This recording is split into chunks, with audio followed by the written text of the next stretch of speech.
শুভ সকাল প্রিয় বন্ধুরা, তোমরা সকলে কেমন আছো? আশা করছি ঈশ্বরের আশীর্বাদে প্রত্যেকে বেশ ভালো আছো এবং সুস্থ আছো।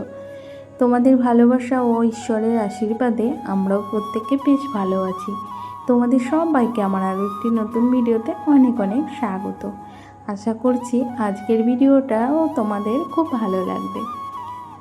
আর ঘুম থেকে উঠে ঠাকুর প্রণাম সেরে তারপরে দেখো দরজাটা খুলে রান্নাঘরটা খুলে একেবারে চোখে মুখে জল দিয়ে এই যে জানলার সামনে এসে একটু দাঁড়ালাম। এই জানলাটা খুললে বেশ ভালো লাগে, কেন বলো তো? কিছু সুপারি গাছ আছে, তারপরে অনেক জঙ্গল, ঝোড় জঙ্গল যাকে বলে, সেই এই জায়গাটার মধ্যে অনেক ঝোড় জঙ্গল আছে। আর সবটাই কিন্তু সবুজ, তবে সবুজ পরিবেশ না, সে গাছপাতা হোক লতা পাতা হোক, দেখতে কিন্তু বেশ ভালো লাগে। আর আমি জানলা ঘুরে ওখানে একটু দাঁড়াই, আর কিছু পাখিরও ডাক শোনা যায় ওই টাইমটা সকালের দিকে। আর ওই সামনেটা না পুরোটাই ফাঁকা, ওখানে কিন্তু কোনো বাড়ি ঘর নেই। দূরে একটু কোম্পানির কিছু ওই যে বীজ দপ্তর বলে, সে একটা অফিসের মতো আছে, তাছাড়া আর সামনে কিন্তু কোনো ঘর বাড়ি নেই। ওই জন্য ওইখান থেকে না বেশ হাওয়াও আসে, সকালবেলা দাঁড়ালে খুব ভালো লাগে ওই জায়গাটা। তবে যাই হোক, ওখানে কিছুক্ষণ দাঁড়িয়ে তারপরে এই যে ঘরের কাজবাজ করতে শুরু করে দিলাম। আর প্রথমে তো বিছানাটাকে সুন্দর করে তুলে নিয়েছি। আর আমি না ঘুম থেকে উঠেছি আজকে ওই 5:30টার দিকে। আর 5টার দিকে উঠে কর্তামশাইকে এই ঘরে পাঠিয়ে দিয়ে তারপরে এই যে বিছানাটাকে সুন্দর করে তুলে নিয়েছি। তারপরে এখন এই ঘরটাকেও ঝাড় দিয়ে নিচ্ছে। আর সকালবেলা না অনেকটা জায়গা আমার ঝাড় দিতে হয়, 2টো রুম তো দিতেই হয়। তারপরে আবার আরও ওই যে রান্নাঘরের সামনেটা আছে, সিঁড়িঘর আছে, অনেক কিছুই ঝাড় দিতে হয়। সকালে অনেকটা জায়গায় ঝাড়ঝোড় দেওয়া লাগে। তাই আমি কিন্তু আবার তোমাদের সঙ্গে প্রতিদিনই এই যে ঝাড়ঝোড়টা শেয়ার করি সকালবেলা। আজও কিন্তু সকালবেলা উঠে ঘরটাকে মুছে নিয়েছিলাম, জানো তো, কিন্তু সেটা অফ ক্যামেরায় করেছি। এই কদিন কি হয়েছে, আমার মিস্টেক হয়ে গেছে। আর এই ভিডিওটা কিন্তু মঙ্গলবারের ভিডিও ছিল। আমি বুঝতে পারিনি যে আমি সোমবারেও ঘর ঝাড় দিয়ে দেখিয়েছি। আমি ভাবি কি একদিন ঘর ঝাড় দেওয়া দেখাবো আর একদিন ঘর মোছা দেখাবো, কিন্তু এই ভিডিও দুটোই সমান হয়ে গেছে, দুটোই ঘর ঝাড় দেওয়াই দেখানো হয়ে গেছে। তবে যাই হোক, ভিডিও করে ফেলেছি, এখন কাটতেও তো পারছি না, অনেক কষ্ট হয় একটা ভিডিও তৈরি করতে। যারা ভিডিও করো তারা নিশ্চয়ই জানো। তার জন্য এই যে তোমাদের সঙ্গে শেয়ার করলাম। তারপরে কিন্তু আমি একেবারে নাইটিটা চেঞ্জ করে নিয়েছি, বাসি নাইটিটা চেঞ্জ করে ভাতটা বসিয়ে দিয়েছিলাম। আর এর মধ্যে দেখো এই যে ভাতের মার পড়ে গ্যাসের কী অবস্থা হয়েছে। আজকে কিন্তু ওই যে একদিকে সিদ্ধ ভাত বসিয়েছি, আর একদিকে এই যে পাস্তা করে নিলাম।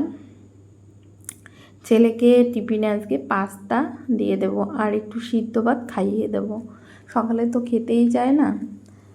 আর আজকে ওর বাবাকে বলেছি মাছ আনতে, ওই জন্যই না সকালবেলা এই যে সিদ্ধ ভাত করে নিলাম। আর ছেলেকে টিফিনে ম্যাগি দিয়ে দিলাম, ম্যাগি চাউমিন না, ম্যাগি পাস্তা করে দিয়েছি।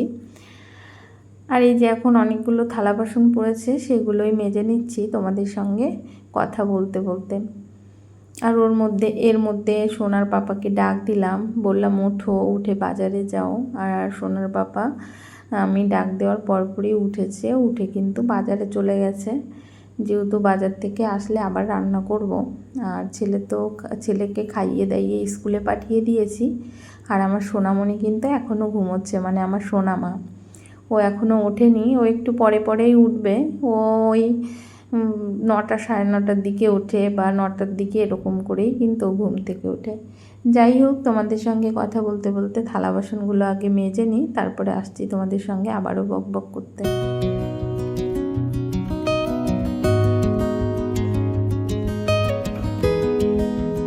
থালা বাসনগুলো মাজার পরে যখন ধুয়ে নিচ্ছিলাম, তখনই কিন্তু সোনার পাপা বাজার থেকে চলে এসেছে।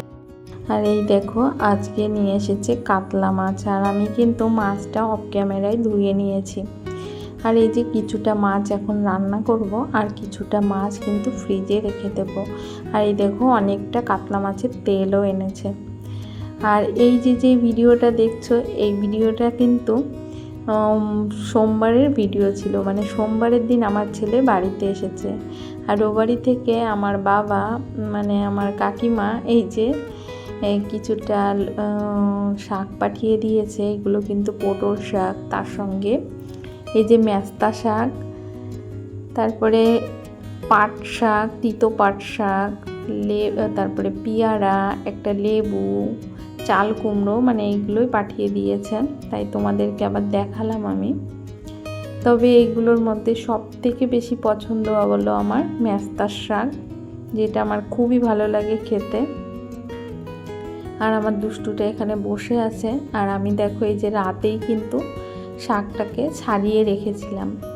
মানে এই কাজটা যদি রাতের বেলা করে রেখেছিলাম বলেই কিন্তু সকালবেলা জলদি রান্নাটা করতে পেরেছিলাম। আর সব কিছু কেটে বেছে না সকালের দিকে রান্না করতে বেশ তাড়াহুড়ো লেগে যায়, যেহেতু আমার অফিসের রান্না থাকে, তারপরে ছেলের জন্য রান্না থাকে, সবটাই এক টাইমের মধ্যে করতে হয়। যেহেতু বর অফিস যায় 10টার আগে, 9টা 9:30টার মধ্যে, আবার ছেলে স্কুলে যায় 8টার মধ্যে। বোঝোই তো কেমন চাপের মধ্যে রান্না বান্না করতে হয়।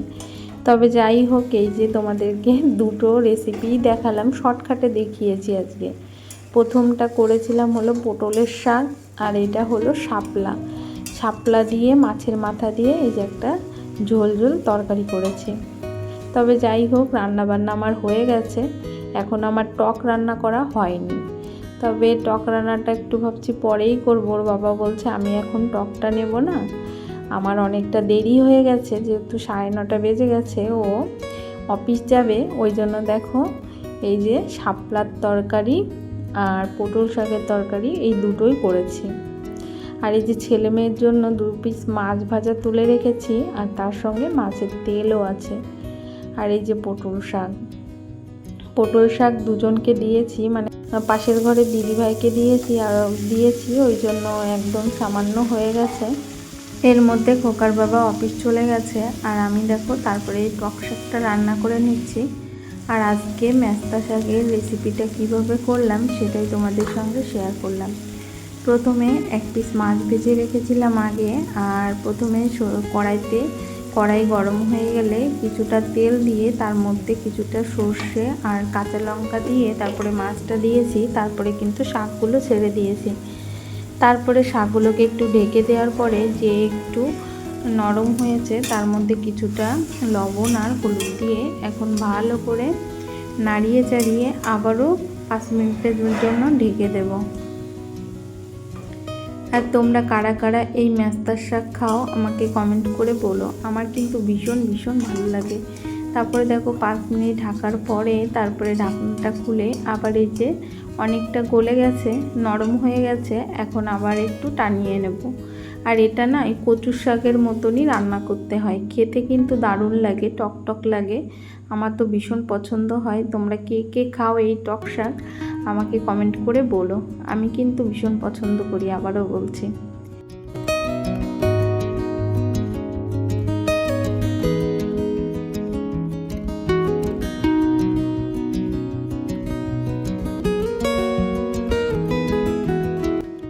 হ্যালো বন্ধুরা, আবারও চলে এলাম তোমাদের সামনে। আর দুপুরবেলার কোনো ভিডিওই আজ তোমাদের সঙ্গে শেয়ার করিনি আমি। কেন বলো তো, স্নান করে পুজো দিয়ে তারপরে কিন্তু কিছুটা সময় রেস্ট নিয়েছিলাম। এখন ওই 3টে বাজে, আর আমি দেখো ছেলেকে আনতে গিয়েছিলাম। এখন ওই 3টেই বাজে, ওকে প্রায় 2:10-15 মধ্যে ছুটি দিয়ে দেয়। তারপরে স্কুল থেকে বাড়ি নিয়ে চলে এসেছি। আর এখন এই যে আমি যেহেতু শাড়িটা পরে স্কুলে ওকে আনতে গিয়েছিলাম, ওই জন্য শাড়িটাকে সুন্দর করে ভাঁজ করে গুছিয়ে নিলাম। আর তারপরে এখন এই যে লেবুর জুস করে নেব, তাই লেবুগুলোকে ধুয়ে এখন এই যে জুসের জন্য কেটে নিচ্ছি। আর আমি কিন্তু হাত দিয়েই জুসটা করি। আমার ওই যে মানে ইয়েগুলো আছে না, মিক্সি মানে জুস করার যে মেশিনগুলো আছে হাত দিয়েই করে, ওইগুলো তো অত বেশি ভালো মনে হয় না, ওর থেকে আমি যেভাবে যে হাত দিয়ে চিপড়ে চিপড়ে করি এটাই আমার ভালো মনে হয়। আর এতেও না লেবুগুলো একদমই তিতো লাগে না, মানে আমি যেভাবে করি বাচ্চারা বেশ পছন্দ করে আর তিতো হয় না। তাই এই যে প্রায় হাফ গ্লাসের উপরে রস হয়েছে, এখন 2 ভাই বোনকে ভাগ করে দিয়ে দেবো, ওরা খেয়ে নেবে।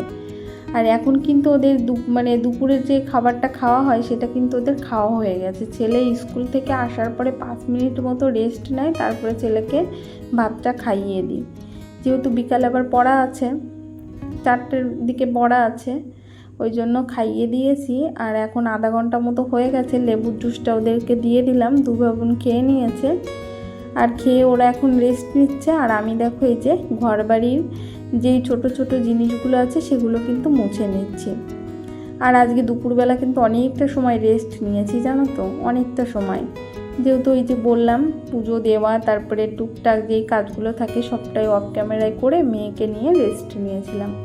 আর এখন এই যে বিকাল হয়ে গেছে, তাই ভাবলাম বসে না থাকে এই যে জিনিসপত্রগুলো একটু মুছিয়ে নিই। আজ 2 দিন হয়েছে মোছা হয়নি, তাই গার মধ্যে জ্বালা জ্বালা লাগছে, তাই ভাবলাম আগে জিনিসগুলো সুন্দর করে মুছে নিই। আর জানো তো এই জিনিসপত্রগুলো কিন্তু খুব বেশি দামও না, খুব বেশি মূল্যও না, তবে আমার কাছে অমূল্য জিনিস এগুলোই। তবে এগুলোকে না প্রতিদিনই কিন্তু আমি মোছামুছি করি। আর সব থেকে বড় কথা, জিনিস ছোট হোক বড় হোক সেগুলো যত্ন করে রাখলে কিন্তু অনেক দিন যায়। আর আমি তার জন্যই প্রত্যেকটা জিনিসকেই কিন্তু যত্ন সহকারে মুছে গুছিয়ে রাখার চেষ্টা করি। আর সব থেকে বড় কথা, যেখানেই থাকি না কেন মানুষ তো ঘরে আসবেই, ঠিক না বলো? আর বাইরে থেকে একটা মানুষ যদি এসে দেখে ঘরটা অগোছানো অপরিষ্কার, তার মনের ভিতরে কিন্তু একবার হলেও একটু অন্যরকম চিন্তাভাবনা আসবে যে বউটা কত আলিস্যে, অগোছালো, একদম গুছিয়ে রাখে না ঘরটা, একবার হলেও কিন্তু বলবে। সেই চিন্তাভাবনা তো আছেই, তার জন্য তো ঘরটাকে গুছিয়ে রাখতেই হয়। কিন্তু সব থেকে বড় কথা, ঘরবাড়ি গুছিয়ে রাখতে বড্ড ভালোবাসি, তাই তো ঘরবাড়িকে যত কষ্টই হোক ঘরবাড়িকে কিন্তু গুছিয়ে রাখি। সে যেখানেই থাকি না কেন, ভাড়া বাড়ি হোক আর নিজের বাড়ি হোক, ঘর তো ঘরই, ঠিক না বলো? তাই যাই হোক, ঘরবাড়িটাকে এই যে আমার ছোট্ট সোনার সংসারটাকে সুন্দরভাবে গুছিয়ে পুরো ফিটফাট করে নিয়েছি। আর এই যে বিকালে যেগুলো থাকে জানলা দরজাগুলো আটকানো, সেগুলো আটকে নিলাম। আর দেখবে একটু আগে আগে ঘরের জানলা দরজাগুলো আটকে দিলে না বাইরে থেকে মশার উপদ্রবটা বেশ একটু কম হয়। আমি ওই জন্য সন্ধ্যা লাগার আগে আগে ঘরের প্রত্যেকটা জানলা দরজা কিন্তু আটকিয়ে দিই। তাই আমিও প্রায় ভিডিও শেষ প্রান্তে চলে এসেছি। এখন কিন্তু বিকালে 4:30 মতো বেজে গেছে। আর এই পর্যন্ত যদি কোনো বন্ধু আমার ভিডিওর সাথে থাকো, তোমাদেরকেই বলছি, প্রিয় বন্ধুরা, ভিডিওয় যদি একটা লাইক করতে ভুলে যাও তাহলে প্লিজ একটা লাইক করে দিও। আর অবশ্যই যারা নতুন আসছো তাদেরকে বলছি চ্যানেলটিকে সাবস্ক্রাইব করে দিয়েও কিন্তু আমার ছোট্ট পরিবারের পাশে থাকতে পারো। আর যারা প্রতিনিয়ত আমার ভিডিওতে এসে সুন্দর সুন্দর কমেন্ট করছো, তোমাদের সবাইকে অসংখ্য অসংখ্য ধন্যবাদ। যারা আড়াল থেকেও দেখছো তাদেরকেও অসংখ্য অসংখ্য ধন্যবাদ। নতুন পুরাতন সবাই এইভাবে আমার পাশে থেকো। তোমাদের সবাইকে টাটা করছি, আবার দেখা হবে নেক্সট ভিডিওতে। Tata, bye bye.